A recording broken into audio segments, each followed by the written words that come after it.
Bienvenue sur la chaîne de podcast Celle qui ose. Ici, vous écoutez des interviews et discussions avec des personnes connues et moins connues qui, un jour, ont eu l'audace d'oser.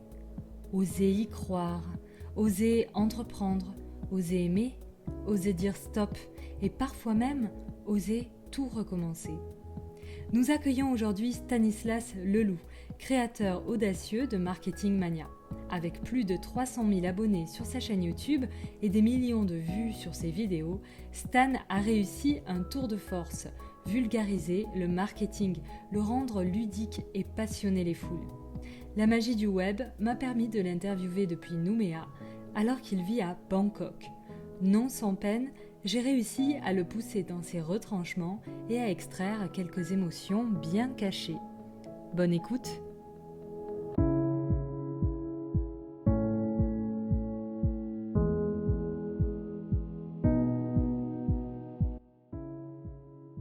Bonjour Stan.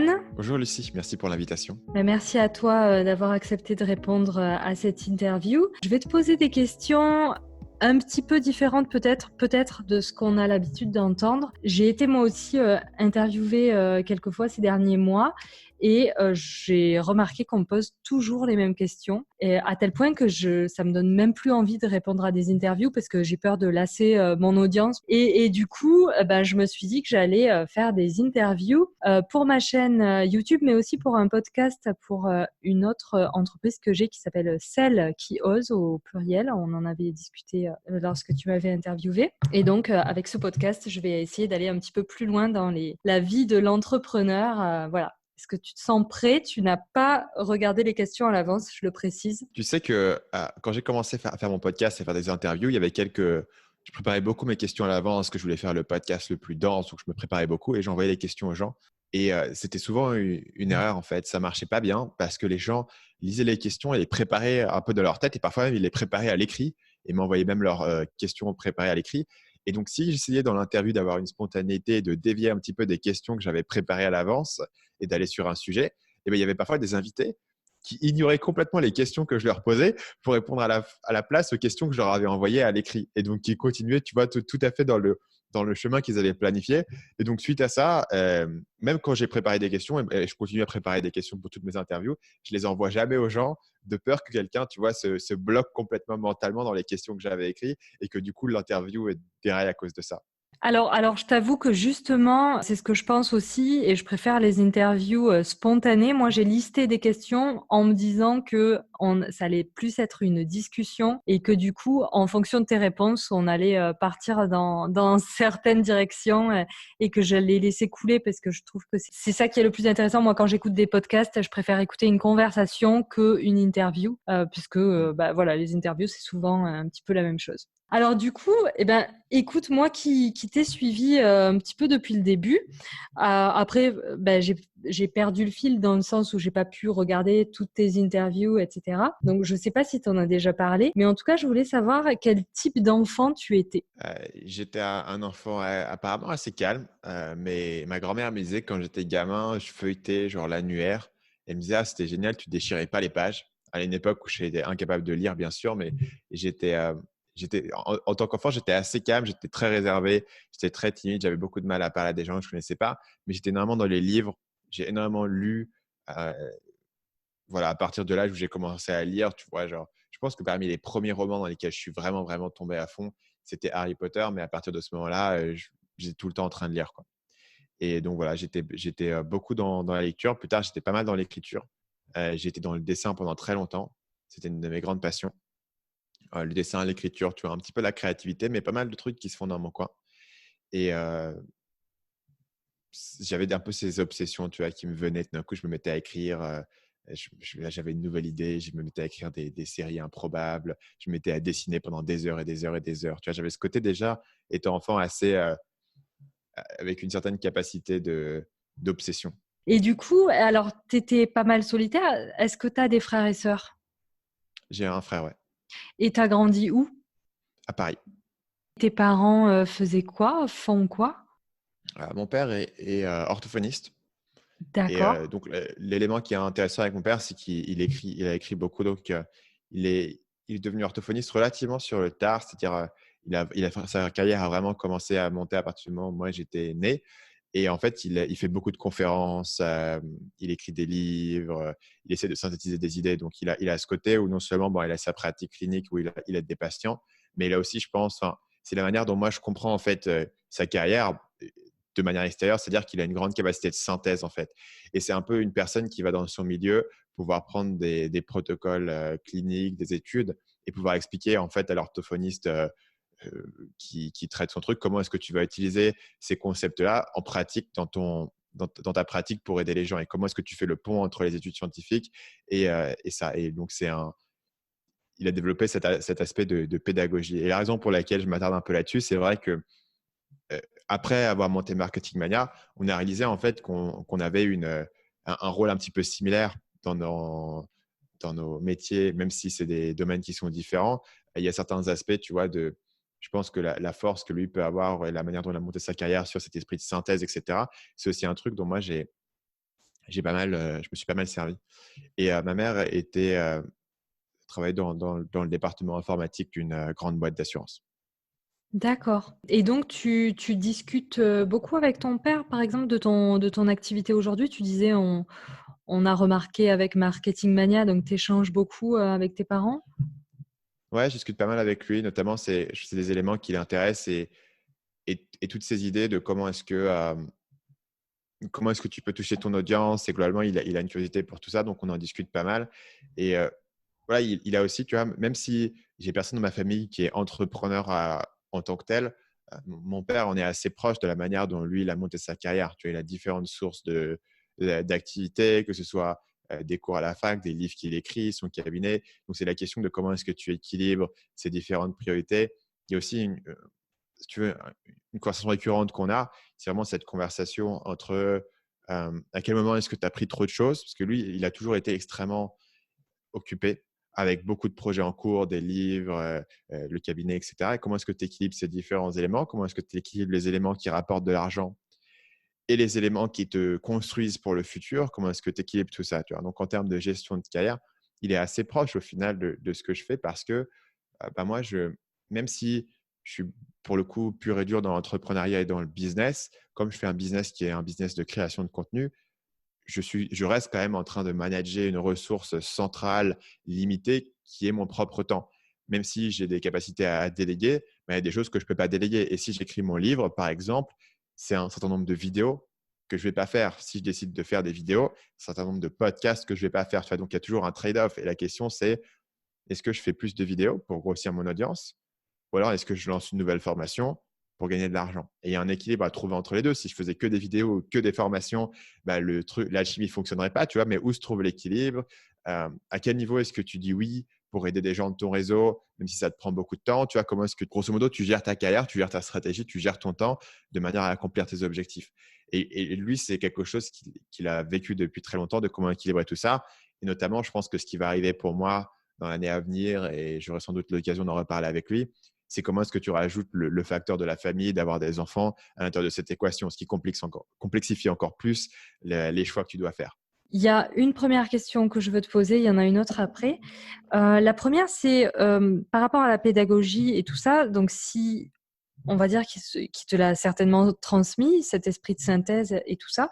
Je voulais savoir si toi, en tant que fils, tu as beaucoup, suivi ce que faisait ton père. Est-ce que tu t'y intéresses? Est-ce que tu lis? Est-ce que tu écoutes ses conférences? Ce qui est intéressant, c'est que en fait, ce qu'il raconte, c'est incompréhensible pour moi D'accord, parce que c'est de la littérature scientifique, en fait.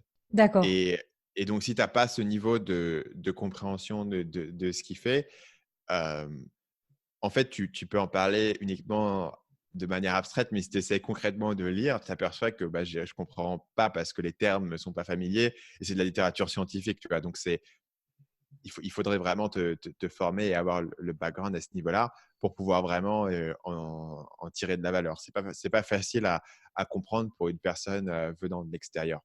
Mais même en étant comme ça, en parlant avec lui, en comprenant ce qu'il fait, en comprenant l'équilibre entre les différents éléments, même si tu ne comprends pas nécessairement le contenu de ce qui est proposé, tu comprends la structure et comment ça fonctionne parce que tu vois, tu fais de la littérature scientifique comme ça. Eh ben, c'est un grand aspect de tiens, il y a une nouvelle idée, il y a un nouveau concept qui se propage, comment est-ce qu'on l'amène à de nouvelles personnes, comment est-ce qu'on capture l'attention des gens, comment est-ce qu'un nouveau modèle va prendre précédence sur une autre théorie qui était déjà précédente. Donc, même si tu n'es pas capable d'aller directement à la source et de comprendre le texte, c'est intéressant de pouvoir suivre ça avec un niveau d'abstraction et se dire, OK, c'est comme ça que ça fonctionne, c'est comme ça que fonctionne le mécanisme d'une carrière. Et par exemple, tu vois, parler avec mon père du rôle, des choix qu'il a pu faire, d'aller écrire ses livres, d'aller faire ses formations, d'aller au-delà simplement de son travail en cabinet et d'aller faire un doctorat et de ce que ça t'apporte et des portes que ça t'ouvre et de l'image que ça peut te donner et de ce que tu peux faire ensuite et de simplement l'intérêt de suivre ta curiosité, de suivre quelque chose parce que ça te semble intéressant et parce que tu penses que ça peut mener quelque part alors que tu n'as pas de garantie finalement que ça va mener quelque part qui va être euh, intéressant d'un point de vue financier, mais tu penses que potentiellement, il y a un truc à explorer, tu vois, et que ça vaut le coup, en tout cas, de le tenter. Donc ton père t'a vraiment transmis la passion, la curiosité et l'envie d'aller creuser des sujets, puisque c'est vraiment ta spécialité, d'aller creuser et de comprendre un petit peu tous les aspects d'un sujet pour essayer de le déconstruire et le reconstruire. Je ne sais pas si tu connais les profils MBTI, Mm. tu dois être architecte ou quelque chose comme ça, je pense. C'est vraiment je crois que c'est moins d'1% de la population qui a ce type de profil et à mon avis, ça te correspond assez. Et du coup, donc ton père, tu me dis qu'il a commencé sur le tard à faire tout ça. Est-ce qu'il était présent? Mon père était assez présent, et je ne sais pas exactement comment il faisait, parce qu'il a toujours travaillé énormément, mais j'ai passé beaucoup de temps avec mon père étant enfant à construire des Legos, ce genre de choses.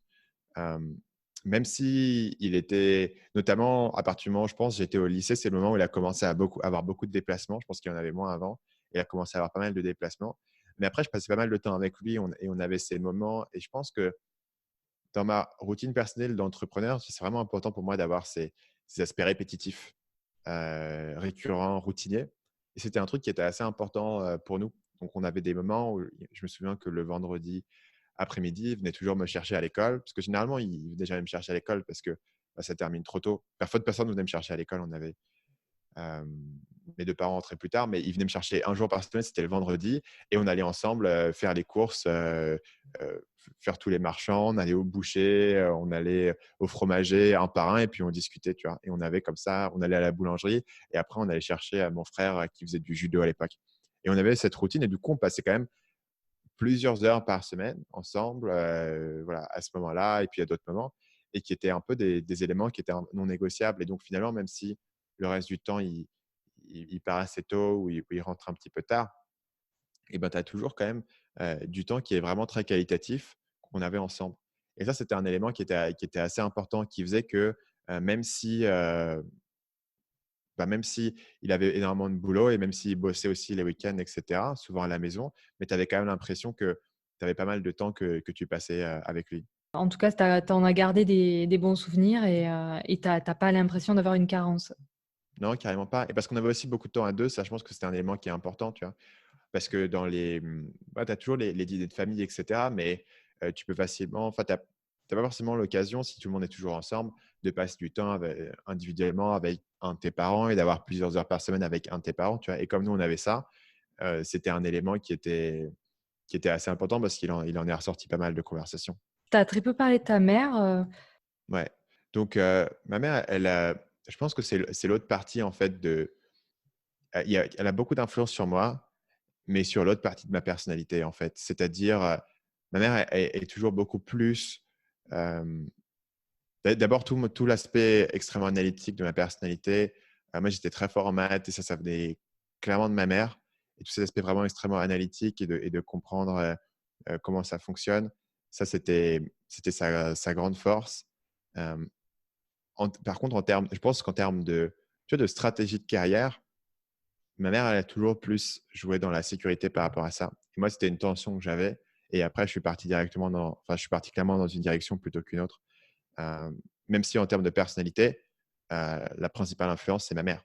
Parce que mon père est un grand extraverti qui est toujours avec beaucoup de gens, qui est beaucoup voilà, qui a une personnalité qui est très différente. Et en fait, la personnalité que j'ai aujourd'hui, c'est la personnalité de ma mère. Donc, j'ai un peu mixé grosso modo, certaines aspirations ou certaines stratégies de carrière qui viennent de mon père, mais ma personnalité et probablement ma manière de réfléchir est beaucoup plus celle de ma mère. Euh, Même si mon père voilà, a cet esprit de synthèse, etc. Mais il n'est pas autant, par exemple, par exemple, les aspects de marketing, etc., ça ne l'intéresse pas trop. Tu vois. Ce qui l'intéresse, c'est de comprendre ok, comment est-ce que je peux aider les gens, ce contact humain, etc. Et être avec des gens, faire des formations en présentiel, c'est un truc que lui, il adore. Alors que moi, si je devais faire énormément de formations en présentiel, je sais que ça me fatiguerait beaucoup parce que c'est coûteux pour moi en énergie. Comme voilà, c'est la différence essentiellement, c'est la définition de introversion versus extraversion. C'est pas une question de timidité, introversion, c'est une question de tu te recharges en étant seul et tu dépenses ton énergie beaucoup en étant avec les autres. Et plus il y a de monde, plus tu dépenses ton énergie. Donc pour moi, présenter ou faire des cours comme lui ferait à la fac ou en conférence, ça me coûterait beaucoup. Et ma mère, du coup, est beaucoup plus dans ce côté d'avoir une capacité à pouvoir rester seule ou d'avoir plus ce côté introverti, d'avoir besoin peut-être de moins de monde et d'apprécier des relations avec un moins grand groupe de personnes. Tu vois. Pour moi, je préfère passer du temps avec une personne à la fois ou quelques personnes à la fois, mais faire une soirée où il y aura 30 personnes, ça m'épuise et j'ai du mal à en tirer énormément de choses. Ouais, je comprends complètement. Alors, on voit la complémentarité de tes parents et du coup la richesse qui en découle. J'ai cru entendre que tu allais avoir un bébé très Ouais, bientôt. D'ailleurs, tu avais dit en février, je crois, dans ta vidéo, donc ça doit vraiment ouais, approcher. ça va être bientôt. Ouais. Voilà, une petite fille en plus. Ouais. Moi, j'ai 2 filles, tu vas t'éclater. Et donc, alors, j'ai plusieurs questions sur ta future vie de papa. Tu m'as beaucoup parlé de qualité de temps. Donc, tu vis en Thaïlande, ça veut dire que comme moi, tu es expat, hein, entre guillemets. Et donc, tu vas avoir un enfant loin de ta famille. Enfin, je pense pas que ta famille habite en Thaïlande, autre que ta femme. Ouais, C'est ça, ta personne. c'est ça. Donc, est-ce que tu as déjà réfléchi à tout ça, avoir un enfant en étant loin de ta famille? C'est peut-être plus facile pour un homme, je fais peut-être un cliché, hein, mais pour moi, accoucher sans ma mère, ça avait été quelque chose d'assez difficile et ça m'est arrivé 2 fois. Donc. Et le fait de ne pas être forcément entouré comme ça, de te dire que quand ton enfant va grandir, tu ne pourras pas euh, partager certains moments ou même, pour le côté pratique, le faire garder par ta famille, tes amis. Voilà, Mm. comment tu envisages tout ça? Est-ce que tu comptes rester en Thaïlande? Est-ce que voilà, et puis aussi après, euh, c'est quoi pour toi être un bon père? Comment tu as prévu de t'organiser aussi en tant que papa preneur? Donc, au niveau des questions de famille, c'est clair que c'est un aspect.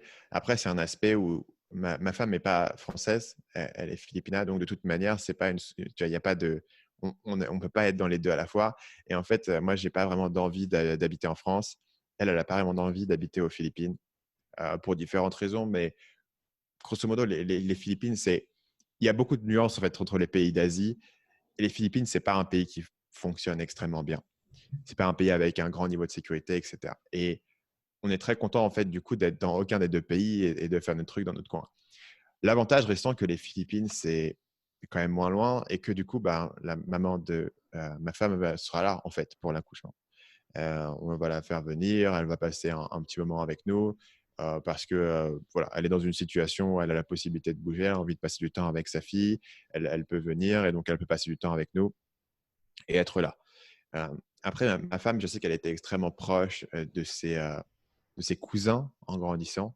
Et elle avait vraiment ce lien, tu vois, de cousins et de toute une génération qui a grandi ensemble et qui reste très proche. Quelque chose, honnêtement, que moi, je n'ai pas. Et de toute manière, j'ai pas non plus il n'y a pas de cousins. Je n'ai pas une famille aussi grande parce que bah, du coup, il y a tous les cousins, donc les cousins qui ont leurs propres enfants. Euh, sa sœur a des enfants, son frère a 3 enfants. Donc, tu vois, pour le coup, il y a une fratrie de cousins qui est aux Philippines.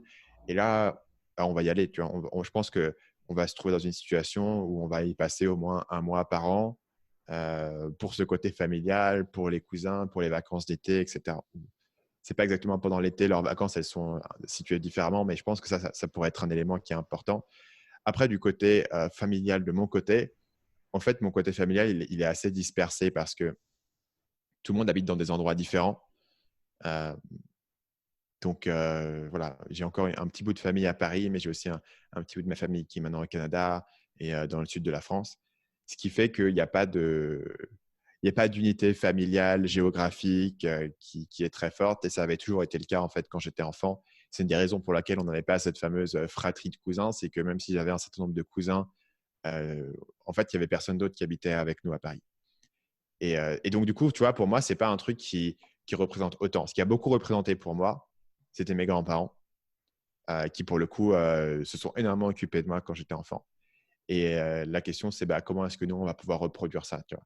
L'élément, c'est que moi, mes parents, ils vont commencer dans les prochaines années à être à la retraite. Euh, donc, j'espère qu'ils auront aussi l'occasion de bouger, tu vois. Et puis, sinon, on peut héberger, on va se set up pour qu'on puisse héberger les gens ici. Euh, S'ils ont un mois et demi à venir passer, ils ont un mois et demi à venir passer, tu vois. Et je pense que ça va être comme ça que ça va se mettre en place. À partir du moment où eux, ils auront une flexibilité géographique, ils pourront venir passer du temps et on va essayer de le retrouver de cette manière-là. Et avec les Philippines, je pense qu'on ira, tu vois, un mois par an, quelque chose comme ça. Et alors, ton rôle de père, Euh, c'est quoi pour toi être un bon père, déjà? c'est une bonne question. Je ne sais pas si j'ai aujourd'hui une définition sur quelque chose ou un élément, je pense, qui est marquant quand tu es un homme, notamment, c'est que c'est compliqué vraiment de le conceptualiser, tu vois. C'est vraiment quelque chose qui semble, même si c'est super proche, c'est compliqué pour moi d'en parler avec un niveau d'autorité où, en fait, j'ai l'impression de ne pas comprendre de quoi je suis en train de parler. C'est un peu comme si, parfois, les gens me posent des questions sur, genre, comment gérer leur boss au travail, etc. Et il y a un côté où je me dis, tu vois, d'un côté intellectuel, je pense avoir peut-être une réponse à ta situation, mais d'un côté concret, j'ai l'impression de ne pas avoir vécu ça pour pouvoir vraiment en parler. Donc, qu'est-ce que c'est qu'être un bon père? Tu vois, après, moi, je pense que j'ai vraiment un très bon père qui continue encore aujourd'hui à vraiment nous soutenir dans ce qu'on pense et qui nous a toujours pas mal accompagnés. Même si mon père était assez sévère au final, et c'était un peu lui qui faisait la discipline, mais j'avais toujours l'impression qu'il t'encourageait dans tes intérêts. Tu vois, si tu étais passionné par les Lego, il allait jouer au Lego avec toi. Quand on était passionné par les cartes Magic, mon père, à l'âge de 50 ans, on va dire, ouais, il avait au moins 50 ans, il s'est acheté un paquet de cartes Magic pour jouer avec nous parce qu'il avait envie de comprendre ce que c'était que les cartes Magic et comment ça marchait, tu vois. Ce qui était assez hallucinant parce que déjà, aucun de mes copains avec qui on passait nos vies à jouer aux cartes Magic, aucun de leurs parents n'avait juste demandé comment ça fonctionnait, tu vois. Ça n'était pas venu à l'esprit, mais lui, il avait ça. Et souvent, sur ces passions-là, il allait les prendre assez au sérieux et le faire avec toi. Et je pense que ça, c'était un élément qui, moi, m'a aussi pas mal encouragé à prendre ces intérêts-là au sérieux, tu vois. Au-delà de simplement te dire, il faut avoir des bonnes notes, ce qui était un truc important dans ma famille, clairement. Il y avait cet aspect de si tu kiffes, je sais pas, je m'étais passionné par le dessin ou par telle ou telle chose, c'était un truc qui pouvait être pris assez au sérieux. Et ça, je pense que moi, c'est quelque chose que ça m'intéresserait d'encourager, surtout parce que quand tu penses à l'époque moderne dans laquelle on vit et ce qui est valorisé par le marché du travail, évidemment, moi, je suis très influencé par toutes ces idées dans l'entrepreneuriat. C'est important, à mon avis, de pouvoir avoir des gamins qui puissent développer leurs propres intérêts et développer cette capacité à apprendre, cette capacité à devenir obsédé par quelque chose. Je voyais tout à l'heure un concept qui était assez drôle, c'est que, tu vois, pour quelqu'un qui s'intéresse à la programmation, par exemple, à l'âge de 13 ans, euh, ça peut complètement changer sa vie. Et en fait, ce truc qu'il va faire sur le week-end, de s'intéresser à la programmation et à comment ça fonctionne et à faire des jeux sur son ordinateur, programmer ses propres jeux, ça peut avoir un impact démesuré par rapport à tout ce qu'il va apprendre à l'école. Et quand il pense, c'est assez vrai, tu vois, et ces compétences-là de créativité. Et évidemment, moi, c'est ma grande force, tu vois. C'est un peu la seule chose qui a fait que j'en suis arrivé là aujourd'hui. Et si je peux transmettre ça, je pense que ça serait un vrai succès. Donc, valoriser les compétences de ton enfant et l'encourager dans toute sa créativité, Mm. c'est ce qui te semble le plus important en tant que papa aujourd'hui par rapport à ton expérience personnelle, en fait. Par rapport à une expérience personnelle, ouais. Mais après, je suis sûr que dans la pratique, en fait, je sous-estime beaucoup d'aspects, tu vois, tous ces aspects du temps passé ensemble, même si c'est pas forcément du temps qui apprend quelque chose de concret, euh, de tous ces aspects de soutien émotionnel. je pense qu'il y a plein de choses. En fait, j'ai du mal à les conceptualiser parce que non seulement j'ai pas, tu vois, j'ai jamais eu d'enfant, mais j'ai pas non plus passé beaucoup de temps avec des jeunes enfants en fait. Parce que comme je te disais, dans ma famille, on était assez dispersés et même ceux qui ont des enfants, j'ai pas passé beaucoup de temps. Donc en fait, j'ai pas passé tellement de temps avec des jeunes enfants, ce qui fait que j'ai une idée assez abstraite de ce que ça représente. Et évidemment, j'essaye de me renseigner, de comprendre et de lire des choses, de comprendre l'expérience que les gens ont eue. Euh, mais tant que je suis pas dedans, je ne sais pas si en fait je me rends compte de ce que c'est. Et à mon avis, non. Tu vois. Non, je pense pas. Effectivement, je pense que Mm. on devient parent vraiment le jour où l'enfant naît et encore après ça Ouais, s'apprend. On est bien triste qu'il n'y ait pas de manuel d'ailleurs pour vraiment savoir ce qu'on doit faire. Et puis en plus, bon, après je sais pas si tu auras plusieurs enfants, mais tous les enfants sont différents. Donc en fonction de toi, ta personnalité, celle de ta femme et celle de ton enfant, mm. tu peux pas avoir de définition, tu peux pas savoir à quoi t'attendre. Enfin bref, tu verras tout ça. Comment toi, tu vas t'organiser en tant que papa entrepreneur? Est-ce que tu as vraiment discuté avec ta femme en disant, ben voilà, je suis le père, tu es la mère, on a 50% chacun notre rôle à jouer, donc au niveau du temps, je vais passer 50% du temps et toi, les autres 50% avec notre bébé et vraiment, tu as prévu de passer des demi-journées entières ou des semaines entières avec ton bébé? Ou bien est-ce que tu t'es appuyé sur la mère? Ouais. À mon avis, ça ne sera pas 50-50. Simplement parce qu'aujourd'hui, je ne vois pas comment je peux le faire. Ce que je vais faire, c'est que, enfin, en ce moment, en fait, pour être franc, je suis dans une intersection entre le bébé n'est pas encore là, mais ça approche, et en plus, je lance mon livre, qui fait que je bosse énormément. Et en fait, de toute manière, je sais que ça va pas durer extrêmement longtemps. Je pense au moment de la naissance, je vais y passer beaucoup de temps parce que tu vois, ça va être important de pouvoir l'aider, etc. À terme, je pense que ce que je vais faire, c'est que je vais essayer de revenir à mon calendrier normal de boulot. L'avantage que j'ai, c'est que, en gros, mon bureau est dans le même immeuble que mon logement. Donc, en gros, j'ai un ascenseur et je suis là. Et le midi, je suis là. Le matin, je suis là. Et le soir, je suis là directement. Il n'y a pas de transport, il n'y a pas de… Je suis jamais en dehors de… Je suis jamais à moins de 3 minutes de la maison, quasiment. Tu vois, sauf si vraiment, euh, pour une raison X ou Y, tu vois, je ne suis pas là. Mais je suis quasiment toujours accessible. Après, très honnêtement, en termes de compétences pures et dures, de comment est-ce que tu t'occupes d'un bébé, là, ma femme est beaucoup plus avancée que moi. Elle a quelques années d'avance, parce que pour le coup, elle a passé beaucoup de temps avec des jeunes enfants et elle est aussi infirmière. Donc, elle a vécu, tu vois, cet aspect-là. Donc, ça, c'est aussi un aspect, honnêtement, pour moi, Rassurant. qui est assez rassurant de savoir que quelqu'un a une expérience vécue de ça, même si son expérience vécue, elle est vraiment avec des bébés, quoi. Mais bon, en gros, tu sais ce qu'il faut faire si dans telle ou telle situation. Et moi, je ne saurais pas me dire si dans cette situation, il faut aller aux urgences ou si c'est une situation qui est normale. Tu vois ce que je veux dire? Il y a au moins une baseline d'expérience vécue. Euh, voilà, c'est ce que m'avaient dit des amis entrepreneurs qui avaient eu des enfants, c'est qu'en fait, euh, si tu es dans une situation un petit peu comme nous en termes de setup, plus ton enfant va grandir, plus il y aura de choses pour toi vraiment à faire. C'est-à-dire qu'au départ, tu ne sais pas exactement quoi faire avec un bébé qui est tout petit. Il faut juste s'occuper, tu vois, c'est des aspects assez pragmatiques de s'en occuper. Mais à mesure que ton enfant grandit, d'un coup, tu peux avoir de plus en plus d'interactions. Et donc ça, je ne sais pas comment exactement est-ce que ça va affecter les choses. Pour le moment, la manière dont j'ai essayé de le conceptualiser, et on verra, tu vois, si ce plan survit le contact avec la réalité, et peut-être pas, c'est que je voudrais essayer de continuer à bosser sur mes heures, tu vois, un petit peu normales dans mon bureau. Mais après, tout le reste du temps, je suis directement à la maison. Donc, ça fait quand même beaucoup d'heures où je suis à la maison parce que je ne suis pas non plus en temps normal en train de bosser 12 heures par jour. Ce qui me laisse au moins euh, ouais, 12 heures par jour à la maison, euh, peut-être 6 heures au bureau et plus ou moins 6 heures à dormir, 6-8 heures à dormir, quoi.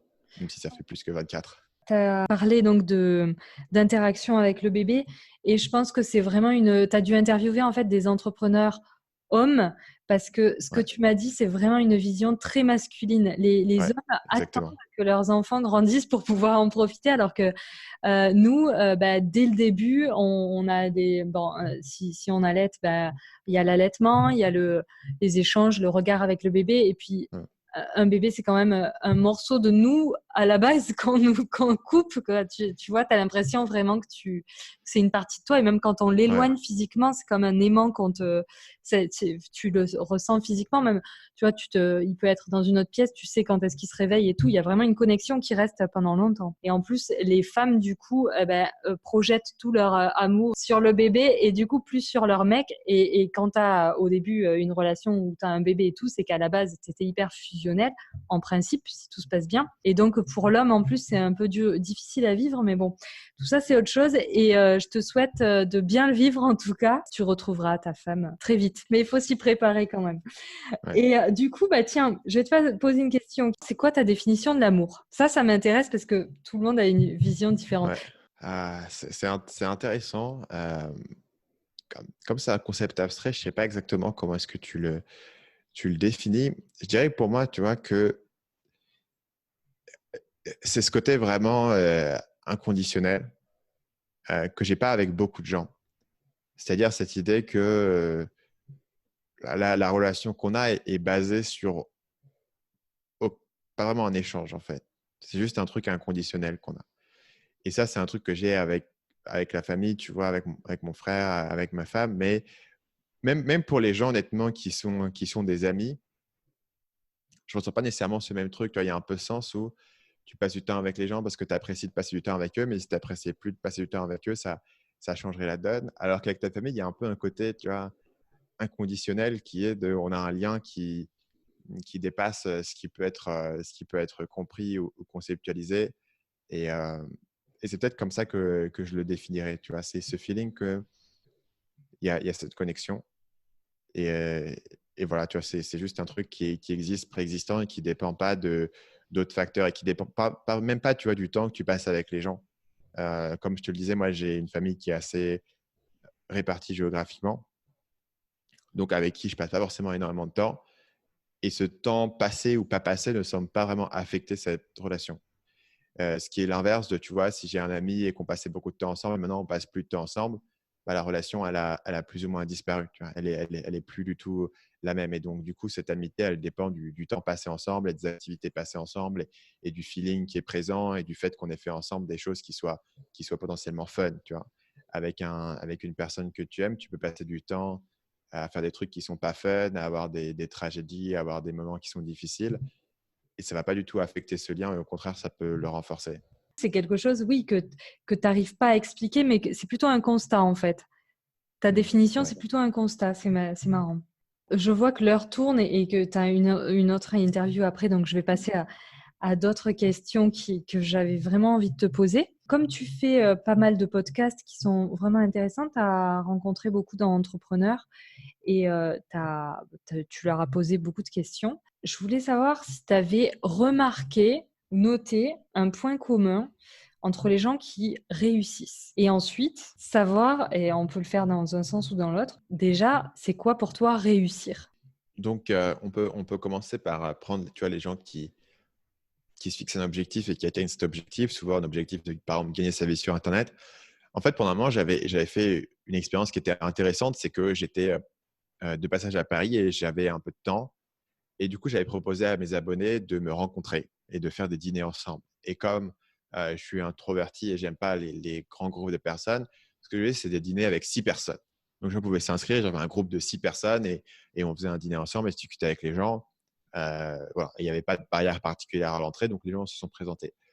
Et en fait, il y a un certain nombre de cas de personnes qui étaient tout au départ de leur parcours à ce moment-là. Donc, une personne qui venait d'avoir l'idée de son business et qui allait vouloir monter sa chaîne, une personne qui était étudiant mais qui s'intéressait à ce domaine-là. Et à cette époque, j'avais pas forcément ils avaient rien forcément de concret, de fait. Tu vois, il n'y avait pas de preuves. Mais je me souviens d'avoir pensé, tiens, ces gens-là, ils vont réussir un truc. Tu vois. Je ne sais pas si leur idée dont ils sont en train de parler là va marcher, mais je sais que ces gens-là vont réussir parce qu'ils ont ce petit plus que j'avais remarqué chez beaucoup d'entrepreneurs que j'avais rencontrés. Et dans un certain nombre de cas, j'avais eu raison. C'est-à-dire que j'avais pu voir quels étaient les gens dans ces groupes-là qui allaient percer. Et en fait, ce que j'ai vu chez eux, c'est, à mon avis, deux choses. C'est numéro un, une capacité à passer à l'action qui n'est pas donnée à tout le monde. C'est-à-dire que beaucoup de gens te parlent des trucs, te parlent de projets, mais au final, ils les font à moitié, quoi. Et quand tu parles de business en ligne, tu parles aussi d'en faire une carrière, d'en faire ton job, d'en faire un truc qui va te faire gagner ta vie. Si tu le fais à moitié comme ça sur le côté de ton temps, quand tu arrives à te motiver, il ne faut pas non plus en attendre des résultats qui sont incroyables. Tu vois, je te parle de gens qui, là, se sont mis un truc en tête et ils vont le faire, ils vont l'attaquer à fond. Et le deuxième point, c'est qu'ils sont assez pragmatiques et capables de se remettre en question. Donc, un facteur aussi d'échec, je pense, c'est les gens qui se lancent et qui se disent « Ok, moi, je veux faire ce business, ce revenu passif, tant de trucs, ça va marcher comme ça, comme ça, comme ça. » Et ils décident que ça va être comme ça. Et voilà, et c'est tout. Et ils se sont fait une idée préconçue. Tu vois. Et souvent, les gens qui réussissent, c'est les gens qui sont beaucoup plus en mode bah, « Je vais essayer de bidouiller un truc, de voir ce qui marche, de faire ci, de faire ça. » S'il faut faire de la prospection, s'il faut passer du temps au téléphone, s'il faut faire des tâches qui sont compliquées, s'il faut être présent en présentiel, je le ferai. Ils ne se mettent pas de critères absolus et ils sont plutôt à presque une forme d'opportuniste à aller chercher ce qui fonctionne, à comprendre, à tester et à pas être sur leurs propres idées préconçues et à être assez Exactement. flexible par rapport à ce qui leur est renvoyé. Et ces gens ont tendance à réussir parce que si tu combines une capacité à passer à l'action et une capacité à te remettre en question, en fait, tu vas avoir quelqu'un qui va tester une approche, il va prendre ce qui marche, il va pivoter sur autre chose, il va prendre ce qui marche, pivoter sur autre chose, etc. Même si ton idée initiale, il y a toujours un facteur de chance, mais si ton idée initiale n'était pas bonne pour une raison ou une autre, mais si tu n'as pas eu de chance, puis ça n'a pas fonctionné, si tu continues à pivoter sur suffisamment d'idées pendant suffisamment longtemps, tôt ou tard, tu vas trouver quelque chose qui fonctionne. Si tu as ce côté pragmatique, tu vas pas rejeter cette chose parce qu'elle ne fonctionne pas sur ton idée préconçue, mais tu vas la poursuivre et tu vas souvent te retrouver dans un business qui est assez différent de ce que tu avais imaginé à l'origine, mais qui finit par fonctionner par rapport à tes forces, par rapport aux opportunités qui te font face, etc. Et ces gens-là, généralement, qui vont avoir cette approche, au bout de 12 à 18 mois, ils commencent à avoir quelque chose qui commence à bien fonctionner. Et quand tu les revois, comme c'est mon cas, 3 ans plus tard, tu découvres, ah, c'est vrai qu'à l'époque, tu étais juste étudiant ou tu avais vaguement des idées, mais aujourd'hui, ben voilà, tu as monté ton truc qui tourne et c'est cool et je suis content pour toi. Et ben, il y avait ce petit plus, tu vois, à l'origine qui est aussi une forme d'attitude. C'est aussi quelque chose que je recherche chez les gens que je recrute, honnêtement. Cette capacité à passer à l'action, cette capacité aussi à prendre tes responsabilités. Donc, les gens qui viennent te voir, qui disent vas-y, dis-moi quoi faire, je vais le Ah, je t'ai faire, je vais compris. faire ce que tu me Ouais. dis. Ah, je t'ai- Ça, tu vois, c'est ces gens qui essayent de décharger sur toi la responsabilité de savoir ce qu'ils doivent faire. Et donc, du coup, évidemment, ce que ça veut dire, c'est que s'ils échouent, ça sera de ta faute. Mais le problème, c'est que souvent, bah, du coup, ils ne prennent pas la responsabilité de passer à l'action autant que ça. Et, euh, et du coup, bah, c'est à leur détriment. Tu vois. Et les gens qui sont capables de dire ok, je vais prendre des conseils, mais bon, après, au final, tu vois, personne ne va faire le job à ma place et personne ne va me sauver. C'est à moi de bidouiller mon truc. Ces gens-là ont tendance à bien réussir parce que tôt ou tard, il y a beaucoup d'opportunités. Tôt ou tard, tu vas bien trouver quelque chose qui fonctionne, notamment si tu essayes de te renseigner, de te former, de parler à différents entrepreneurs. Tu vas bien trouver une bonne combinaison entre tes compétences. Et en gros, une fois que tu as trouvé le fil, il suffit de le tirer pour arriver jusqu'à un truc qui va vraiment fonctionner, même si ça te prend un moment de trouver la bonne formule. Ce que je vois énormément sur le web, parce que moi j'ai fait pas mal et j'en fais encore de temps en temps des coachings pour des blogueurs débutants. Et pareil, je vois très vite qui va réussir, qui va pas réussir. Et dans la plupart des cas, vraiment, je me trompe pas. Et ça m'est arrivé d'avoir un gars qui m'a dit, j'espère qu'il va pas écouter ce podcast, qui m'a dit, ouais, je veux faire ça parce que je veux gagner dans 6 mois, je veux 15 000 euros par mois sans rien faire. Je lui ai dit, bah, arrête. C'est pas un objectif de vie de gagner de l'argent sans rien faire. Tu dois pas partir comme ça parce que c'est clair et net que tu réussiras jamais. Il faut réfléchir à ce que tu peux apporter, quelles sont toi tes compétences. Sans compétences, déjà, tu peux pas espérer gagner de l'argent sans compétences. Ça n'existe pas. Jouer au loto et à côté de ça, tu en as d'autres qui hésitent, qui sont passionnés, mais qui ont peur et qui, en même temps, pourtant, travaillent beaucoup et comptent pas leurs heures. Et moi, j'ai cru pendant longtemps que moi, de mon côté, si j'avais autant bossé et tout ça pour y arriver et pour essayer de me dépatouiller pour faire quelque chose, j'avais pas d'objectif comme ça financier. J'avais juste envie de tester pour voir si ça marchait parce que, en fait, j'ai vu qu'il y avait un marché, la rédaction web, Et je me suis dit, il y a plein de clients, j'en ai plein et je peux pas prendre toutes les commandes tellement il y a de demandes et en même temps, je trouve pas de rédacteur web, tu vois. Donc, je me suis dit, c'est sûr, il y a un marché, donc il faut que je me lance parce que il y a pas de rédacteur web, il y a pas de formation en rédaction web, donc faut y aller, c'est maintenant. Donc, par curiosité presque, enfin, tu vois, j'avais trop envie de le faire parce que je voulais être la première et tout. Aujourd'hui, ben là, en février, ça fera 2 ans que j'ai lancé ma formation en rédaction web. Je pense qu'il y a des centaines de formations en rédaction web qui sont sorties en 2 ans. Et du coup, je suis à la fois dérangée par toute cette concurrence parce que ça me fait peur déjà. Je suis honnête. Il y a plusieurs choses, c'est que ça me désole aussi de voir le manque de créativité des gens. Et j'ai partagé une fois sur mon fil Facebook une phrase de Coco Chanel qui disait prenez mes idées, j'en aurai d'autres. Et en fait, je pense que ce que je vois chez beaucoup de gens qui réussissent, c'est qu'ils vont dans quelque chose qui est nouveau parce qu'ils ont envie d'explorer. Et ceux qui ne réussissent pas, c'est ceux qui essaient de reproduire un modèle qui a été fait des centaines de fois et qui n'ont pas d'idée et qui veulent faire comme un tel parce qu'il a réussi. Et ça, tu le vois très vite quand tu rencontres des gens. Et je pense que quand tu me parles de ces rencontres avec 6 personnes, je pense que là, normalement, si tu y réfléchis, ces personnes-là, les étudiants et tout, ils avaient des idées qui étaient originales et ils t'ont pas dit, bah, je veux faire comme machin. Ils ont dû te dire, j'ai envie de faire ça. Pour moi, le niveau ici, c'est en gros, quel est ton niveau de réflexion? Parce que si tu es en train de te dire, OK, telle personne fait tel business, donc je vais faire la même chose, en fait, tu ne comprends pas que la manière dont la personne est arrivée à son business, c'est en suivant un certain processus de réflexion qui se base beaucoup plus sur des fondamentaux. Finalement, la personne a dérivé son business qui marche en réfléchissant à un marché, en réfléchissant à une stratégie, en réfléchissant à un positionnement, en réfléchissant à un bénéfice, etc. Et que si toi, tu ne te places pas à ce niveau de réflexion sur les fondamentaux du marché et de la demande et de la concurrence, et tu te bases uniquement sur la surface de ce qui est visible, ça ne fonctionne pas. Je vais donner une analogie. De temps en temps, j'ai des gens qui vont reprendre mes pages de vente en disant Stan, voilà, qui est expert du copywriting, il fait des pages de vente, donc ça doit marcher, il fait plein de ventes, donc je vais faire la même page.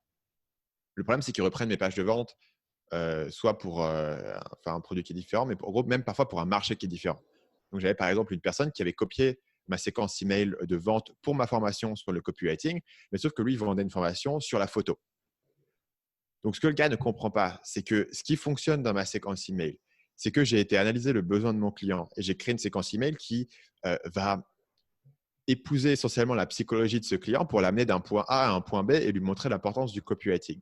Maintenant, si tu vends un produit sur la photo avec un prospect qui est totalement différent, si tu reprends la structure de surface de mes emails et que tu remplaces copywriting par photo, ça ne fonctionne plus du tout parce que la psychologie du client est différente, ses problématiques sont différentes, ses blocages sont différents. Donc, si on prend un exemple ultra simple, l'objection d'une personne qui veut apprendre le copywriting, c'est par exemple, pourquoi est-ce que je devrais apprendre le copywriting plutôt qu'une autre compétence? Donc, je veux montrer l'importance du copywriting et en quoi c'est un élément qui est crucial. Maintenant, l'objection d'une personne qui veut apprendre la photo, c'est potentiellement totalement différent. C'est pourquoi est-ce que je devrais payer pour apprendre la photo alors qu'il y a du tutoriel gratuit? Qu'est-ce que tu as de plus? Donc, dans ce cas-là, l'objection est différente, la situation est différente et il faut orienter ton argumentaire de manière différente. Et en copiant ces idées de surface, en fait, tu ne comprends pas que ces idées de surface sont l'expression d'une analyse sur ce qu'on pourrait appeler les premiers principes, de fondamentaux et une réflexion ici. Donc maintenant, si tu arrives sur un marché et que tu es une personnalité différente, avec un parcours qui est différent, avec un timing qui est différent, puisque tu arrives 2 ans après l'autre, il faut que tu te demandes, par rapport à la situation dans laquelle je me trouve et par rapport aux ingrédients que j'ai ici, quelle est la solution? Et donc, c'est mieux de te renseigner sur le processus de décision et de réflexion que les gens ont pris pour arriver à un certain résultat, plutôt que d'essayer de copier leurs éléments de surface. Donc, moi, je suis arrivé dans le marketing relativement tard. C'était déjà un marché qui était mature. Qu'est-ce que j'ai fait? J'ai fait une chaîne YouTube avec un format qui est différent. Maintenant, est-ce que la leçon à prendre ici, c'est OK, pour percer, il faut faire une chaîne YouTube? Non. C'est que si tu arrives plus tard sur un marché, il faut comprendre ce qui est déjà établi et potentiellement essayer de trouver une spécialité au sein de ce marché. Stan Leloup, il a fait « Je suis le maniaque des conversions ». Et j'ai martelé pendant 2 ans « Je suis le maniaque des conversions, la psychologie humaine, etc. » Au point que je suis devenu la personne qui a vraiment un peu trusté ce positionnement sur le marché. Et cette niche, elle m'appartenait. J'ai pu développer ce positionnement qui est un petit peu unique sur ce marché. Est-ce que la solution à en tirer, c'est il faut se positionner sur la psychologie humaine? Non, c'est qu'il faut se positionner sur un sur un créneau particulier et essayer de voir si tu peux truster ce créneau et te spécialiser dans un domaine. Parce que si tu te spécialises dans un domaine, tu peux apporter du contenu qui va au-delà de ce que les autres ont parce qu'ils sont généralistes. Quand tous mes concurrents te parlent à la fois de SEO, de référencement, enfin qui sont la même chose, de SEO, de social media, de design de ton site web, de pages de capture, etc. Et que moi, j'arrive et je vais uniquement te parler de pages de vente et d'optimisation des conversions, forcément, mon contenu il peut être plus profond. Donc, la solution, ce n'est pas de copier ce que moi exactement j'ai fait, c'est de dire, OK, quel processus de réflexion il a utilisé pour choisir un canal marketing, pour choisir un positionnement. Et tu remarqueras bien sûr que je fais partie de mon chapeau, que j'avais passé déjà plusieurs années à développer ces compétences de marketing et que c'était un truc dans lequel j'étais fort et j'avais développé un avantage. Ne viens pas être concurrent avec moi sur mon terrain si tu n'as pas les mêmes avantages et si tu n'as pas les mêmes compétences. Est-ce que toi, tu as des compétences que tu peux faire rentrer là-dedans? Est-ce que tu as un angle différent que tu peux apporter en te basant sur une analyse un peu plus fondamentale? Et si tu regardes uniquement les tactiques de surface, tu es toujours en train de faire en fait le combat d'il y a 2 ans ou d'il y a 5 ans. Parce que les gens que tu vois qui ont réussi et qui sont visibles, bah, c'est les gens qui ont commencé il y a 2 ans ou il y a 5 ans et qui ont maintenant percé et qui font des podcasts et qui s'expriment, etc. Et les gens qui démarrent aujourd'hui, tu ne les vois pas et tu les verras dans 2 ans. Donc, tu auras toujours un temps de retard, sauf si tu peux comprendre quels sont les éléments fondamentaux ici. Et pour moi, les éléments fondamentaux, c'est beaucoup des éléments de stratégie marketing, donc de comprendre comment est-ce que tu te différencies, qu'est-ce qu'une proposition de valeur, qu'est-ce qu'un canal marketing, qu'est-ce qu'un effet de levier, et aussi des éléments psychologiques. Comment est-ce que tu attires l'attention des gens, comment est-ce que tu vas les convaincre, etc. Et si tu peux recombiner ces ingrédients d'une manière nouvelle, c'est là où tu peux te trouver ta place sur un marché. Oui, et je pense que tu oublies, enfin, tu n'oublies pas, mais c'est qu'on a une approche très différente, toi et moi. C'est que toi, tu parles vraiment stratégie et tu te dévoiles pas énormément ou tes vidéos, elles sont, voilà, tu as des scripts, tu utilises un prompteur, non? Aussi. Ouais. Voilà, tu utilises un prompteur et du coup, tu travailles pas énormément, je crois pas, ton personal branding. Et donc, il y a un autre élément qui est très, très important, c'est que tu as des gens qui te suivent aussi pour ta personnalité. Donc, toi, c'est principalement ton contenu et parce qu'on te voit pas toujours d'ailleurs sur tes vidéos, mais il y a aussi beaucoup de gens qui réussissent par rapport aussi au personal branding. Tu as plein de paramètres à prendre en compte et c'est une alchimie qui va faire que tu réussis. Mais combien il y a de gens qui réussissent sur Internet avec tous les gens qui se lancent, c'est quand même un pourcentage très, très faible. Donc, la concurrence sera filtrée par ce que tu dis, la stratégie et aussi l'approche générale et la personnalité de celui qui se lance. Parce que c'est sûr que ceux qui se lancent avec des objectifs financiers et sans compétences, bah, ils sont voués à l'échec et c'est juste de la perte de temps pour tout le monde. C'est quoi justement pour toi la réussite? Pour moi, c'est très spécifique à la personne, mais je pense que dans mon cas personnel, en tout cas, euh, c'est la possibilité de prendre mes propres décisions. Pour moi, c'est assez simple. C'est qu'en gros, à partir du moment où j'ai commencé à générer un revenu modique sur Internet qui me permettait de vivre, surtout en partant en Asie, j'avais l'impression d'avoir percé le secret de l'univers. Et au final, je n'ai pas l'impression d'avoir beaucoup plus. Enfin, voilà, si tu veux, mon succès extérieur, ma preuve sociale, le nombre de personnes qui me suivent, le nombre de personnes qui me disent «Ah, Stan, c'est cool ce que tu veux faire», le nombre de personnes qui savent qui je suis et ma notoriété a beaucoup évolué depuis.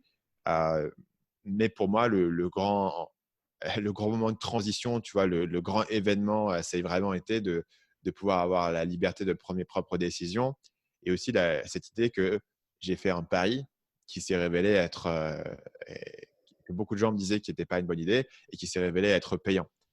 Et donc, pour moi, après, tout le reste, depuis ça a été la continuation et une forme de continuer sur ma lancée presque. Mais pour moi, c'était vraiment le moment où j'ai pu prendre mes propres décisions et me dire, OK, bah, je vais faire mon truc et peut-être que ce ne sera pas aussi impressionnant, peut-être que je ne serai jamais super riche, etc. Mais tu vois, pour moi, ce n'était pas aussi important. C'était vraiment de me dire, tiens, je peux faire mon truc et c'est mon propre truc et c'est ma propre petite barque, c'est mon propre petit jardin que je peux mener à ma sauce. Et ça, c'était vraiment un truc qui était extrêmement gratifiant pour moi. Oui, pouvoir choisir ce que tu fais et créer du contenu. Moi, ça m'a pris 2 ans et j'arrive à peine à me libérer du temps. Je pense le mois prochain ou dans 2 mois, je vais enfin pouvoir me libérer du temps pour reprendre la création de contenu. Mais ça faisait 2 ans que j'étais un petit peu au ralenti et que je pouvais pas. Tu vois, je suis spécialiste en référencement naturel et depuis que j'ai lancé mon blog, j'ai jamais fait un vrai audit SEO de mon site. parce que je manquais de temps. Et là, j'ai formé toute une équipe. On est, on est nombreuses et puis il y a des correctrices, des coachs et tout ça dans toute mon équipe. Et donc, grâce à tout ça, je vais pouvoir enfin me dégager du temps pour faire de la création de contenu, puisque moi, c'est ce que j'aime, c'est écrire et tout. Et c'est là, je trouve qu'il y a eu 2 ans de travail énorme. Et je pense que là, je commence à voir le bout du tunnel et retrouver ou pouvoir enfin profiter dans quelques mois du confort d'être entrepreneur et créatrice de contenu. Toi, ça fait combien de temps que tu peux profiter comme ça, à plus bosser 70 heures par semaine, à faire des corrections de tes élèves ou tu le fais toujours? Bah, là, je suis dans une semaine où, en gros, je commence toujours à 8h30. En gros, je fais 8h30, 19h toute la semaine, Ah ouais. du lundi jusqu'à samedi. Et dimanche, je prends l'avion pour aller en France et faire la même chose la semaine prochaine, mais sauf qu'au lieu de faire des interviews à distance sur Zoom, comme on le fait là, il faut que je les fasse en personne avec de la presse, etc. Donc, pour moi, il y a des hauts et des bas, honnêtement, dans mon, dans mon calendrier. Pendant que j'écris mon livre, j'écrivais le livre et personne m'embêtait. Tu vois, j'ai écrit mon livre et pendant des mois et des mois et des mois, j'ai passé mon temps à écrire mon livre et c'est tout. Et enfin, c'est pas tout, si tu veux, j'ai des tâches managériales, etc., mais qui sont assez mineures par rapport au reste. Donc, j'ai passé beaucoup de temps et j'ai beaucoup profité de mon temps de vraiment quasiment écrivain, faire le fantasme du gars qui est dans son truc tout seul et qui écrit toute la journée, ce qui était extrêmement cool. Et c'était la seule manière d'ailleurs dont je pouvais terminer ce livre. Euh, Maintenant, tu vois, je bascule sur une période un peu plus, avec beaucoup plus d'engagement. Tu vois. Un aspect qui Communication. est ouais, beaucoup plus d'engagement, beaucoup plus d'éléments sur mon calendrier, beaucoup plus de monde à voir, beaucoup plus de choses à coordonner, etc. Maintenant, je sais aussi que dans 2 semaines, tu disais toi dans 2 mois, dans 2 semaines, en gros, moi j'ai cette semaine-là où je fais les podcasts avec plein de gens sur Zoom. Semaine pro, j'ai 2 semaines grosso modo en France pour faire des interviews avec plus des médias traditionnels et autres rendez-vous que j'ai par rapport à ça, au livre. Et ensuite, une fois que je suis de retour chez moi en Thaïlande, c'est fini, tu vois. Plus personne n'entend parler de moi jusqu'à dans 6 mois. Et je refais mes trucs et je repars sur mes vidéos. Et de toute manière, ma fille va naître. Bah, on ne sait pas du coup exactement quand, mais à peu près autour de cette période, tu vois. Donc, je vais rebasculer sur une période beaucoup plus repliée sur l'intérieur. Et aussi, pour être très franc, j'ai écrit mon livre et c'était cool, tu vois, j'ai bien créé. Mais en ce moment, je n'ai pas l'impression d'être extrêmement créatif. Quand je dois écrire des trucs le matin, tu vois, je ne suis pas extrêmement créatif parce que j'ai beaucoup d'éléments qui sont sur mon calendrier et je ne suis pas à fond dedans. Et donc, du coup, bah, il y a peut-être un équilibre intéressant pour moi à alterner les deux et à faire la promo et à faire les interviews, à faire les éléments de temps en temps quand c'est pertinent de le faire et d'avoir des périodes où je vais pouvoir beaucoup plus me concentrer sur la créativité. Moi, j'ai qu'une envie, c'est de repartir sur mes vidéos et refaire des vidéos YouTube. Repartir sur un rythme où toutes les 2 semaines, j'ai une vidéo YouTube qui sort parce que ça fait très longtemps que je n'ai pas eu ce rythme. Parce que l'année dernière, j'ai écrit le livre. Et du coup, tu vois, cette idée de repartir un petit peu sur les bases et les fondamentaux de ton business, de créer du contenu régulièrement sur YouTube, bah, ça fait longtemps en fait. Et la plupart de l'année 2019, je ne l'ai pas eu. Grosso modo, j'ai des vidéos sur la première moitié de l'année jusqu'en mai. Euh, et après, j'en ai quasiment pas fait. Donc, j'ai envie d'y revenir, même si en termes de créativité, j'ai quand même bien pris le temps d'écrire mon livre. J'ai passé beaucoup de temps à écrire mon livre. Ça t'a pris combien de temps d'écrire ton livre, Sur concrètement? l'écriture, j'ai passé environ 6 mois où c'était vraiment mon projet principal. Alors ton livre, tu m'avais envoyé les premières pages, tu peux nous en parler un peu? Donc, le livre s'appelle Votre empire dans un sac à dos. Le sous-titre qui explique la proposition de valeur, c'est décoder la psychologie humaine pour trouver une idée de business, vendre sur Internet et gagner votre vie depuis votre ordinateur. Donc, c'est un livre dans lequel on parle avant tout de ces éléments de psychologie humaine, de ces besoins humains, de comment est-ce que tu peux les comprendre, de les analyser et comment est-ce que tu peux les utiliser pour trouver des idées qui sont originales et pour vendre et pour attirer du trafic, etc. Donc, c'est vraiment un livre sur le business en ligne, mais qui prend si tu veux, l'angle et le regard spécifique qui fait aujourd'hui la force de Marketing Mania sur YouTube, c'est-à-dire vraiment passer sur cet angle de concepts fondamentaux, de besoins humains et d'analyse psychologique. Donc, c'est l'angle que moi, tu vois, j'apporte. Je parle dans le livre un petit peu de mon parcours, principalement pour illustrer. Je parle des différentes étapes de mon parcours, de comment est-ce que j'ai quitté mes études, de comment est-ce que j'ai monté mon premier business, comment est-ce que je trouvais l'idée de mon premier produit à succès, comment est-ce que j'ai développé Marketing Mania, comment est-ce que j'ai développé justement cette réflexion stratégique qui m'a amené à créer Marketing Mania. Et j'utilise mon parcours pour illustrer en fait les conseils que je donne. Mais je ne voulais pas forcément écrire une biographie ou un livre sur mon histoire à moi. Je voulais écrire un livre sur l'histoire que mon lecteur va avoir et sur ce qu'il peut apprendre et les techniques qu'il peut utiliser en utilisant ma propre histoire comme une forme d'exemple et d'illustration pour illustrer les concepts quand c'est pertinent. Donc, du coup, je partage dans le livre sur mon histoire, mais guidé par le fait, tu vois, par l'utilité que je peux avoir en Étude de racontant cas. un élément.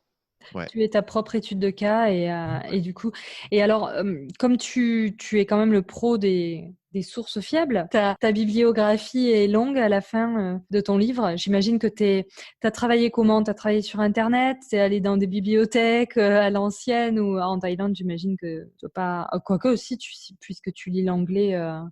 Après, est-ce qu'il y a des bibliothèques avec des rayons anglophones? Comment tu as fait? Comment tu t'es organisé?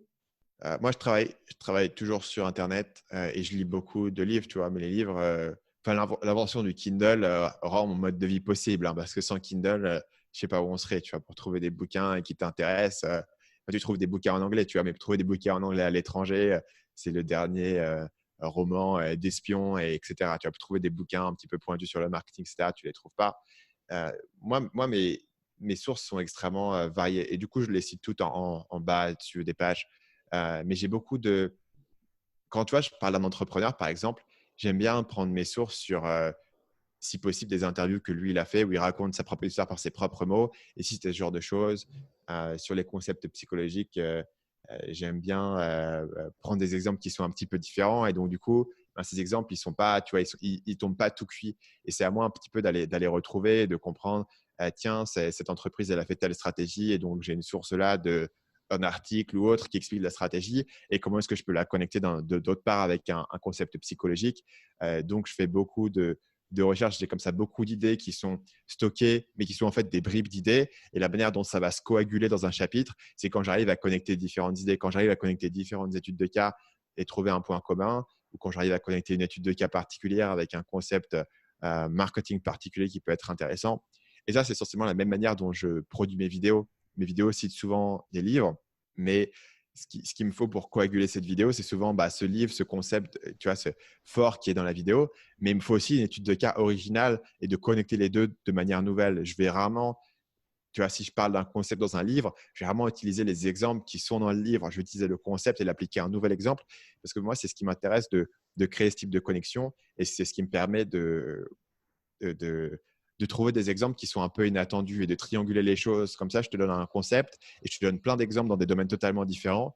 Et tu commences à te dire, OK, ce concept, je commence à le comprendre de manière un peu plus profonde parce que on ne m'a pas donné qu'un seul exemple dans un domaine. Tu vois, si on ne parle que d'exemples dans le business en ligne et qu'on te dit la preuve sociale, c'est ça, c'est de mettre des témoignages, tu penses que la preuve sociale, c'est de mettre des témoignages. Mais si tu donnes un exemple d'un business en ligne, un exemple d'un restaurant italien où il y a du monde, où il n'y a pas de monde, un exemple d'un livre, un exemple d'un business dans l'habillement, un exemple d'un produit de luxe, etc. Tu commences à dire, OK, la preuve sociale, c'est vraiment cet instinct profond, mais ça s'exprime de plein de tactiques différentes Bien dans sûr. différents business. Et donc, du coup, toi, tu peux penser, au lieu de te dire, il faut que je mette des témoignages, tu peux dire, OK, est-ce que dans mon domaine, comment est-ce que je fais pour montrer que c'est un produit qui est plébiscité? Est-ce qu'il y a peut-être différentes manières de le faire? Est-ce qu'il y a des manières plus subtiles que simplement le témoignage? Est-ce qu'il y a des manières qui sont plus accessibles?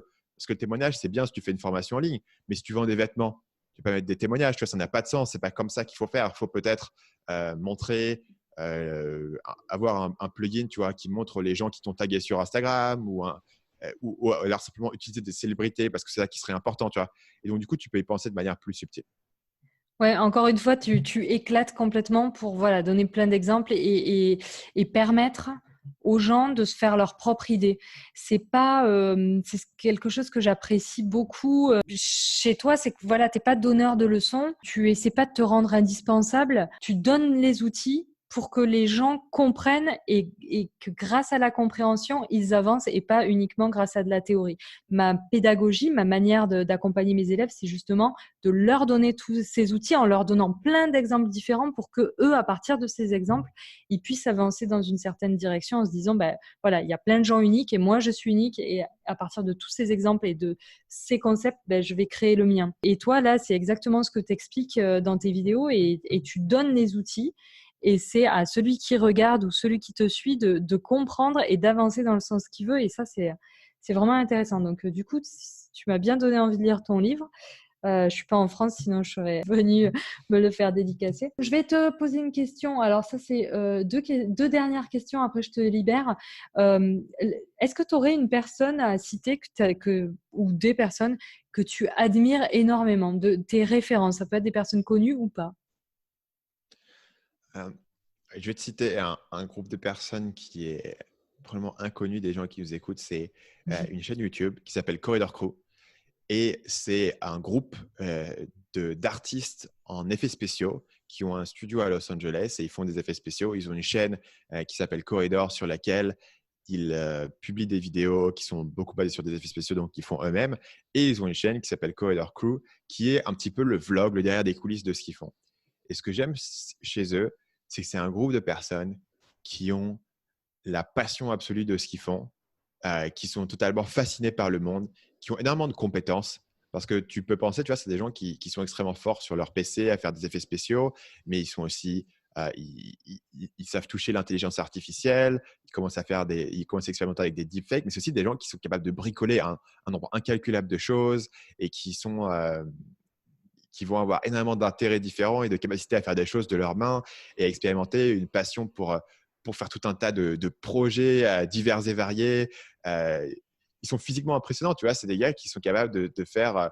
Ils ont une série de vidéos sur leur chaîne qui est un peu plus dans le côté de divertissement, mais où ils vont essayer de reproduire les cascades de films d'action. Ils vont dire qui va être le meilleur Jackie Chan, qui va être capable de faire les meilleures campagnes de Jackie Chan. Et tu découvres que ces gars qui sont des geeks finis et experts en effets spéciaux sont capables de faire des trucs incroyables physiquement parce qu'ils ont juste une passion et une soif pour le monde qui est incroyable. Et leur contenu, je le trouve génial, la manière dont c'est construit, la manière dont ils ont cette relation avec leur audience, la manière dont ils rendent des choses, des effets spéciaux qui sont a priori pas extrêmement faciles à comprendre du grand public et pas extrêmement accessible, très simplement. Ils le rendent totalement passionnant. Ils savent en faire du divertissement, ils savent en faire de l'éducation. Ils ont une passion pour le truc. Ils ont l'air d'être super potes et d'être les meilleurs amis et de bosser ensemble et d'avoir ce truc.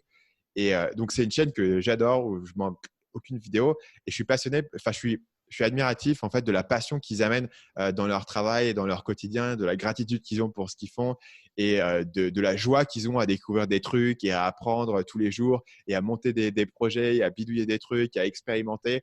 Et c'est un truc que moi j'essaye d'amener aussi, tu vois, dans mon travail, d'avoir cette joie de découvrir que tout ne soit pas forcément justifiable par une productivité et de comprendre il y a de l'intérêt à expérimenter, à continuer à développer tes intérêts. Parce que c'est comme ça, moi, que je suis arrivé là où je suis. Tu vois, je suis arrivé là où je suis parce que je m'intéressais à la psychologie humaine par intérêt personnel et par curiosité. Et avec le temps, c'est quelque chose que j'ai même risqué de perdre. Où je m'ai bah, tout d'un coup, est-ce que le prochain intérêt que j'ai, je continue à le développer, tu vois. Et j'essaie de me renseigner sur des trucs qui n'ont rien à voir ou d'avoir cette curiosité. Et eux, ils m'inspirent vraiment par simplement la manière dont ils le vivent et la patate qu'ils amènent dans leur contenu.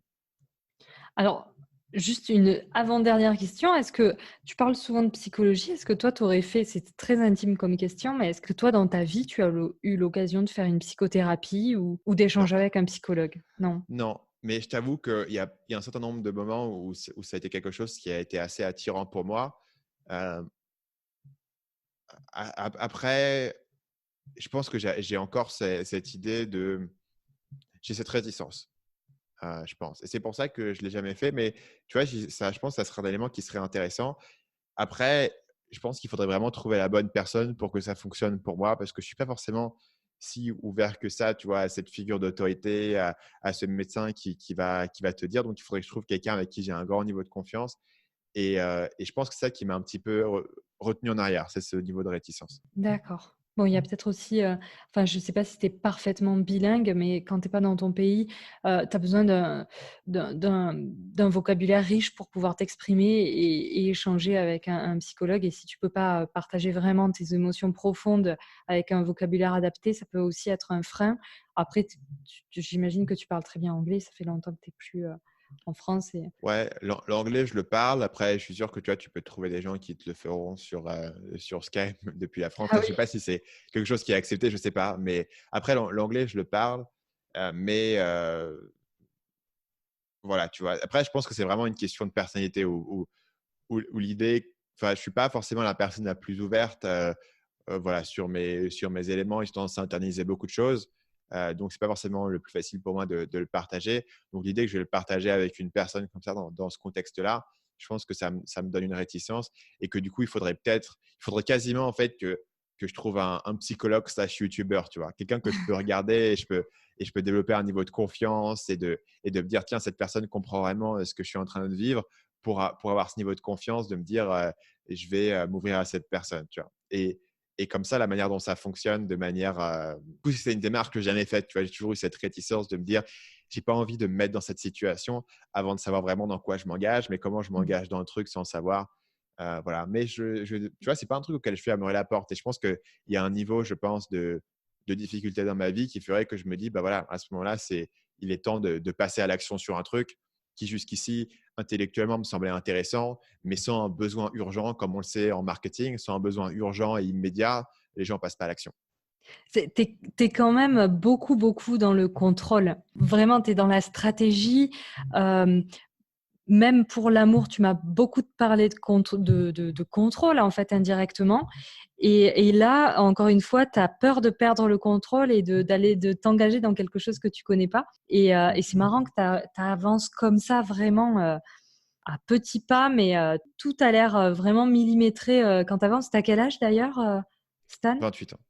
Ah oui, d'accord. Ouais, ouais, t'es jeune, jeune. Du coup, bah, je vais te pousser un petit peu dans tes retranchements. Ma dernière question, c'est quelle est ton œuvre préférée? Ça peut être, en fait, une œuvre, donc ça peut être un tableau, une musique, un film, peu importe, mais une œuvre préférée dans le sens où l'œuvre qui t'a généré le plus d'émotions dans ta vie. Et pourquoi? Et après, je t'embête plus. C'est une bonne question.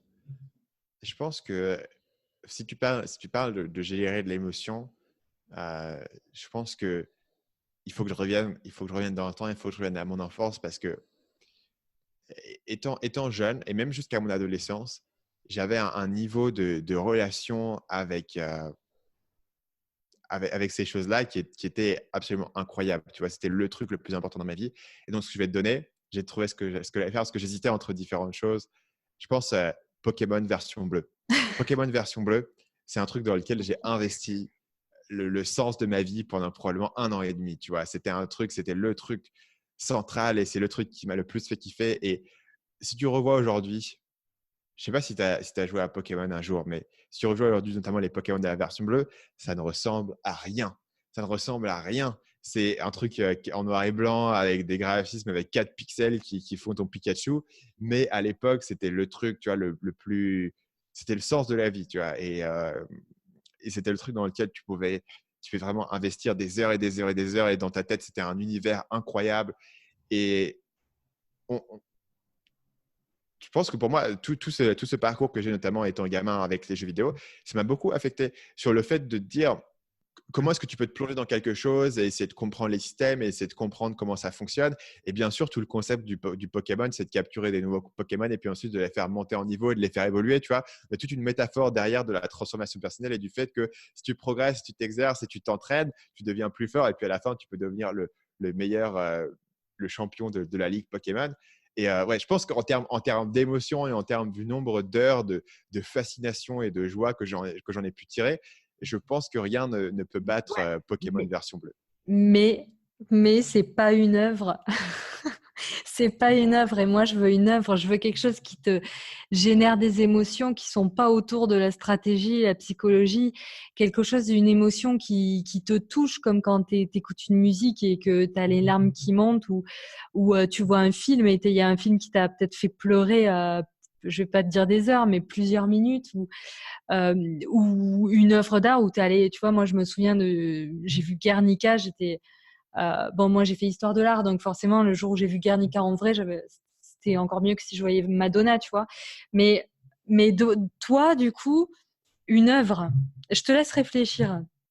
Ouais, je pense qu'on a fondamentalement une manière différente de communiquer avec notre environnement hein, et de percevoir ça. Parce que pour moi c'est ce niveau de fascination et d'obsession qui Ouais, mais c'est pas une. Je te parle pas définit de ce que j'en tire. Je te parle pas de fascination et d'obsession. Je te parle d'émotion. T'as jamais une musique qui t'a fait pleurer dans ta vie à 28 ans? Non. Non? Et un Jamais une film? musique m'a fait pleurer. Un film? Il y a un film qui m'a fait pleurer Ah, relativement récemment. Bah, si tu veux, ça peut être intéressant parce que ça fait la boucle avec ce qu'on avait euh, présenté précédemment. Donc, le titre du film est un peu bizarre. C'est un truc avec Time. est-ce que tu connais en attendant les films de Koreeda, japonais? Non. Non. Je te conseille, toi qui vas être papa, si tu as le temps, regarde Redonne-moi. Koreeda. Kore, espace Eda, E-E-D-A. Il a fait plusieurs films. Bon, moi, je suis fan de son travail, mais notamment, il a fait Tel père, tel fils. Hmm. Et, ce film-là, le regarder avant de devenir papa, moi, je l'ai vu quand j'étais enceinte. Mais je pense que quand tu vas être papa, c'est encore plus fort. Ok. Tu me diras si tu as Et pleuré. du coup, j'ai vu son dernier film qui est Shoplifters. Ça, je l'ai vu par contre. Ah, Je en me souvenais plus français, du nom du c'est pas réalisateur. En français, ça doit pas être le même. Koreeda, je crois qu'il vient de sortir un film en France avec Catherine Deneuve. C'est exceptionnel. Il faut absolument que j'aille le voir. C'est celui-là que tu as vu? C'est Shoplifters. C'est celui où il y a une famille qui ils squattent un petit peu un appartement et ils adoptent une petite fille qui est abandonnée par ses parents. Ah, donc, Tu vois ce que je veux dire? oui, je l'ai vu C'est un dans film. l'avion. Donc ça, c'est Ouais, Koreeda. Oui, oui. Et alors celui... ouais, c'est ça. Ouais. Donc, celui qui m'a fait pleurer, ça s'appelle About Time. Comme j'ai dit, le titre n'est pas excellent. C'est un film de 2013. C'est une comédie romantique. C'est l'histoire d'un gars qui, dans sa famille, ils ont un espèce de capacité de père en fils qui est de modifier le temps. Et la partie qui m'a touché, c'est à la fin. Donc, c'était un peu un spoiler. Peut-être pour les gens qui veulent le voir, il faut sauter ça. Bon, ça sera un spoiler sur la fin. Mais à la fin, grosso modo, il a son père, qui est un personnage ultra central dans le film, meurt. Et donc, il a une dernière opportunité de revenir dans le temps. Et en fait, il choisit de revenir dans le temps quand il était enfant et qu'il faisait des… Et en gros, il revient dans le temps, il devient enfant et il fait une marche sur la plage avec son père. Et c'est le dernier truc qu'il décide de faire parce que pour des raisons X ou Y, tu vois, c'est sa dernière chance, etc. Et moi, j'avais énormément de souvenirs, comme je te disais, avec mon père, de marcher main dans la main pour aller faire les courses. Et à celui-là, j'ai pleuré comme une madeleine. Genre, c'était vraiment pile dans le… je sais pas, pile dans le souvenir. J'avais l'impression que c'était… il t'avait construit ça sur tout le film et c'était pile poil dans un truc que j'avais vécu et vraiment ce moment où tu t'en souviens. En même temps, tu peux pas vraiment le recapturer parce que c'est passé, tu vois, et cette idée qu'il a une dernière chance de pouvoir le revivre. Voilà. Et ça, pour le coup, je pleure quasiment jamais dans des films, c'est extrêmement rare. Et donc celui-là, je m'en souviens extrêmement bien parce que celui-là, il m'a vraiment touché, tu vois, en plein cœur. Voilà une bonne réponse. En tout cas, une réponse qui me convient. Merci beaucoup, Stan. Je mettrai évidemment les liens vers tout ce dont on a parlé. Et puis, j'imagine que tu auras des liens à me donner pour ton livre, mais de toute façon, je pense qu'on va beaucoup entendre parler de toi. Et puis moi, je le lirai, puis je ferai un petit retour dessus sur mon blog ou ailleurs.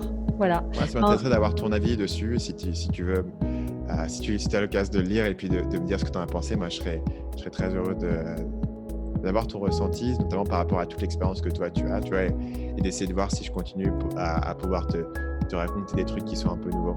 Merci beaucoup. Puis bonne continuation, bon courage pour la France. Et Yes. puis je te souhaite une très très belle rencontre avec ta fille. Merci. Et puis je te remercie aussi pour ton invitation, pour ton temps. C'était super cool de discuter. Et pour le coup, tu as vraiment réussi cette mission de me poser des questions que on ne pas poser ailleurs. Et pour le nombre d'interviews que j'ai fait récemment, tu as eu des questions qui étaient complètement différentes de tout le reste. C'est probablement une des interviews qui va être la seule qui va être vraiment totalement différente des autres. Donc, la mission est clairement réussie. Ah, super.